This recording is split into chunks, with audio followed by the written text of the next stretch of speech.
তোমাদেরকে দেখাই, এদিকে সূর্য এখন অস্ত যাচ্ছে। দেখো এই পার থেকে ওই পার কিন্তু মানে দেখাই যাচ্ছে না, বলতে গেলে কুয়াশাও পড়েছে, একদম পুরো রূপোর মতো হয়ে গেছে জলটা। Hello friends, welcome to our new video. আজকে আমরা এসে গেছি বাগনানে। হাওড়া থেকে যে কোনো পাঁশকুড়াগামী ট্রেন ধরলে তোমরা বাগনানে চলে আসতে পারবে। আর বাগনানে হচ্ছে একদম পাশেই বয়ে যাচ্ছে রূপনারায়ণ নদী। রূপনারায়ণ নদীর পাড়ে তৈরি হয়েছে বেনাপুর বা বিনাপুর বিচ। বিনাপুর বিচে তোমরা সবাই আসতে পারো। এখানে একটা সুন্দর পিকনিক স্পট রয়েছে, এখানে এসে সারা দিনটা কাটাতে পারো, দারুণ মজা করতে পারো এখানে। হ্যাঁ, তো এখানে কলকাতা থেকে 1 ঘন্টা বা ঘন্টা খানেকের মধ্যে ইজিলি একটা খুব সুন্দর পিকনিক স্পট তৈরি হয়েছে। তো আমরা সবাই যেরকম আজকে শীতকাল পড়ে গেছে তো পিকনিক করতেই এসেছি। আমার সাথে আরও 5-6 জন রয়েছে আমার বন্ধুরা, তারা সবাই মিলে আজকে পিকনিক করব। তো চলো তোমাদেরকে আর সবচেয়ে বড়ো কথা যেটা বলে রাখি, বাগনান থেকে তোমাদেরকে অটোয় করে যেতে হবে বিনাপুর বিচ। তার ভাড়া বোধহয় 20 থেকে 30 টাকা হবে, তোমরা দেখে নিও একটু, 30-এর বেশি হবে না। তো আমরা এবার যাই, ওখানে গিয়ে সবার সাথে আলাপ করিয়ে দিই আর জায়গাটা তোমাদেরকে ভালো করে ঘুরে দেখাবো। তো আমরা অটোয় করে চলে এলাম। অটো বা টোটো দুটোরই সার্ভিস রয়েছে এখানে বেনাপুরে। আর এই হলো আমার বন্ধু, হ্যাঁ, শুভদীপ। আর পেছনে রয়েছে, ক্যামেরার পেছনে আছে রাজদীপ, ওকেও দেখাবো একটু পরে। হ্যাঁ, তো এবার আমি একবার দেখিয়ে দিতে চাই তোমাদেরকে বেনাপুরের বিচটা, একবার দেখা এদিকটা, একবার এদিকটা দেখা, একবার জাস্ট নদীটা আর এখানে পিকনিক স্পটগুলো একবার দেখো তোমরা। এখানে লাইন দিয়ে পরের পর 1, 2, 3, 4 করে জায়গা রয়েছে, তাঁবু খাটানো রয়েছে, এখানে একটা করে পিকনিক স্পট রয়েছে। আর এখানে কিন্তু তোমরা এসে বা গাড়ি করে, একটু আগে আমরা দেখছিলাম ওই সাইডে বাস আছে বা বিভিন্ন রকম গাড়ি করে সবাই এসে এখানে পিকনিক করছে, যে যার মতো রান্না করে খাওয়া দাওয়া করছে। এছাড়াও এখানে এত বড় মাঠ রয়েছে, খেলাধুলা করছে সবাই ছেলেমেয়েরা। তো আর যেটা একটা বড় কথা হচ্ছে যে এখানে কিন্তু স্ন্যাক্সের কোনো অভাব নেই, ঠিক আছে। এখানে চিপস, কুরকুরে, কেক, জলের বোতল এবং লজেন্স বিভিন্ন রকম জায়গায় বিভিন্ন দোকানে বিক্রি হচ্ছে, চাইলে তোমরা কিনে খেতে পারো।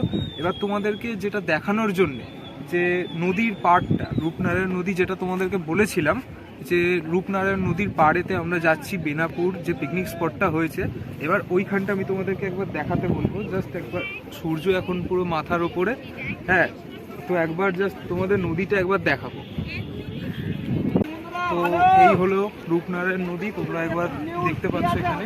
একবার জাস্ট কাছে একবার নদীর পাড়টা দেখো, ধীরে ধীরে ভাঙতে প্রায় নিচের দিকে চলে গেছে নদীর পাড়টা।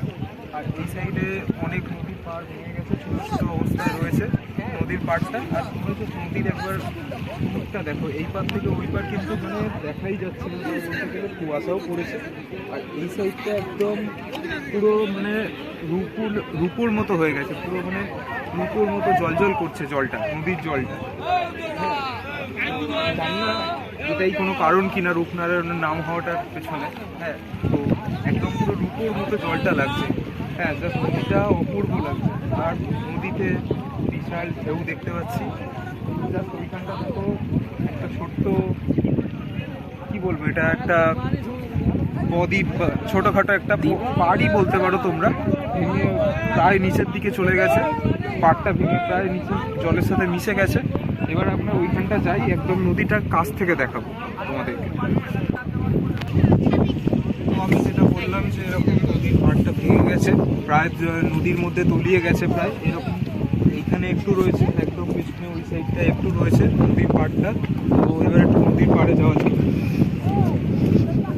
এখানে জল প্রায় উঠেই এসেছে, এখন বোধহয় ভাটার চলছে। হ্যাঁ, ভাটার টানে জল প্রায় অনেকটা ভেতরে ঢুকে গেছে। নদীর পাড়টা একদম নদীটার কাছ থেকে একবার দেখাচ্ছি।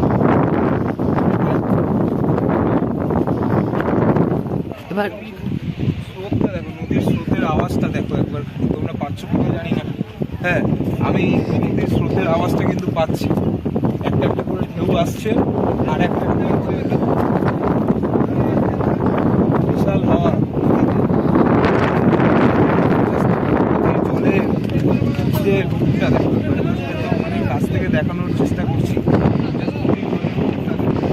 এবার তোমরা হয়তো ঢেউয়ের আওয়াজটা পাচ্ছ আরো ভালো। দেখাই সেইটা দেখো, একদম পুরো রূপোর মতো হয়ে গেছে জলটা।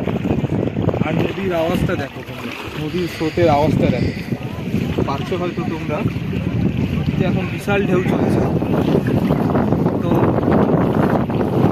আপাতত এখানেই থাক, এবার অনেক বেলা হয়ে গেছে, প্রায় 2টো বাজে, এবার একটু খাওয়া দাওয়া করা যাক। আর তোমাদেরকে একটা ভালো কথা বলে রাখি যে এইখানে প্রথম দিকের সারিতে যারা আছে তারা কিন্তু অনেক ভোরবেলা থেকেই এসে গেছে এবং রান্না বান্না করছে, করে খাওয়া দাওয়া করছে। আমরা যেহেতু খাবার দাবার করে এনেছি, তো আমরা একটু পেছনের দিকটায় ফাঁকা জায়গা থেকে বসেছি নদীর পাড়েই, এবং যথেষ্ট হাওয়া এবং নদীর সুন্দর সুন্দর দৃশ্যগুলো রয়েছে। তো এবার চলো আমরা ওখানে গিয়ে খাওয়া দাওয়া করা যাক। আপাতত যা লাঞ্চ করা হয়েছে, এখানে একটা পনিরের তরকারি রয়েছে, আর এখানে চিকেন কষা রয়েছে আর রুটি, ঠিক আছে। আর এদিকে শসা পেঁয়াজ স্যালাড দেওয়া হয়েছে। এই সাইডে হ্যাঁ সবাই খাওয়া চালু করে দিয়েছে। তো এই হলো রাজদীপ, একেই আমি দেখিয়েছিলাম, তখন ক্যামেরার ওদিকে ছিল। আর এদিকে হচ্ছে সন্দীপ, এই সাইডে সার্থক আছে, হ্যাঁ ক্যামেরার ওদিকে সঞ্জীব আছে, ঠিক আছে। তো এই চিকেনটা তৈরি করার প্রসেসটা কালকে রাতে বানিয়েছিলাম আমরা, তখন একবার দেখা যাক। সন্দীপ রান্নাটা তুই করলি তো? না আমি করেছি। আচ্ছা রাজদীপ তুই করেছিস? রাজদীপ একটু মুখটা দেখা। তো রাজদীপ এই চিকেন করেছে, হ্যাঁ। তো এবার রাজদীপ এটা খাবে, খেয়ে বল। আমি একা খাবো কেন, সবাই মিলে টেস্ট কাল তো সবাই খাবো। না না আজকেও সবাই মিলে। না তুই করেছিস যখন, তুই আগে খা। ঠিক আছে আমি খাবো। আরে করেছিস বলে আগে খেতে হবে এরকম। কে? এই তো না এতটাও বড় কিছু না।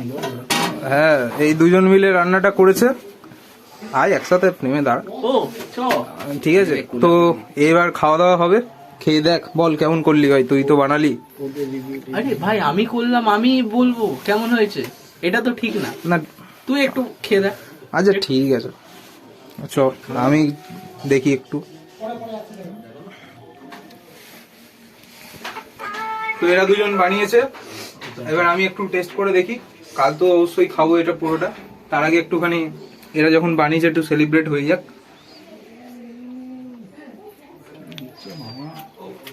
ভালো করেছিস রাজদীপ। সেদ্ধ ঠিক মতো হয়েছে? হুম মশলা গুলো গেছে ভেতর অব্দি? যাচ্ছে, কালকে আরো ভালো পৌঁছাবে। একটু টাইম দে, কালকে পৌঁছাবে। তো আমরা এখানে একটুখানি এক পিস করে খেয়ে নিই, হুম। তো আবার কালকে দেখা হচ্ছে লাঞ্চে। তো এবার আমরা খাওয়া দাওয়া স্টার্ট করি। তোমরা দেখলে আমরা বানালাম পুরো চিকেনটা।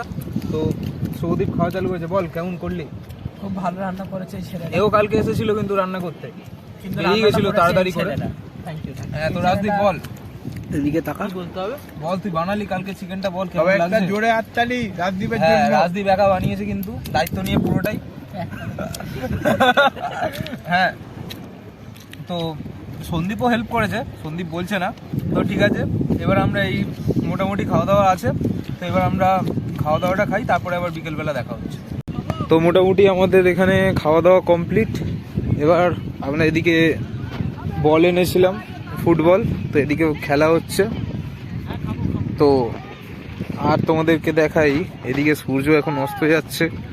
মোটামুটি নদীর এই অবস্থা, আর নদীর পাড়ে এখন বেশ ভালোই ভিড় জমেছে মোটামুটি। এদিকে পিকনিকের মোটামুটি এই অবস্থা, আর লোকজন ভালোই এখানে সন্ধেবেলা বা বিকেলবেলার দিকে লোকজন আরও জড়ো হয়েছে। তো এই মোটামুটি অবস্থা। এদিকে সূর্য প্রায় অস্ত যাচ্ছে, তোমরা দেখতে পাচ্ছ। আর আপাতত দাঁড়িয়ে আছি। এদিকে দেখো শুভদীপ, শুভদীপ কেমন খেলি ভাই? হ্যাঁ ভালো। খাওয়া দাওয়া কেমন হলো ভাই? হজম করে খাওয়াটা আবার। হ্যাঁ এদিকে খেলাধুলা হচ্ছে, লোকজনও প্রচুর বাড়ছে, এবার ভিড় বাড়ছে সন্ধেবেলা প্রায়। তো আপাতত এরকমই আছে, দেখা যাক এবার। তো তোমরা দেখলে আজকে আমরা এলাম এখানে খাওয়া দাওয়া, একটু ঘোরা, এই নদীর বিভিন্ন রকম মুহূর্তগুলো আমরা দেখলাম। সচক্ষে। তো এবার দেখতেই পাচ্ছ তোমরা, সূর্য প্রায় অস্ত গেছে, এবার তো সন্ধে হয়ে যাচ্ছে, প্রায় 5:30 বাজে। এবার আমাদের বাড়ি ফেরার পালা। তো আমরা যতটা পারলাম নদীর এবং বিভিন্ন রকম এখানে যে নদীর পাড়টাকে আমরা তুলে ধরার চেষ্টা করলাম। তো যদি তোমাদের ভিডিওটা ভালো লেগে থাকে প্লিজ সবাই সাবস্ক্রাইব করবে, শেয়ার করবে সবার সাথে, আর প্লিজ লাইক করবে, কমেন্ট করবে। তো আজকে এইটুকুই, আবার দেখা হচ্ছে নেক্সট ভিডিও।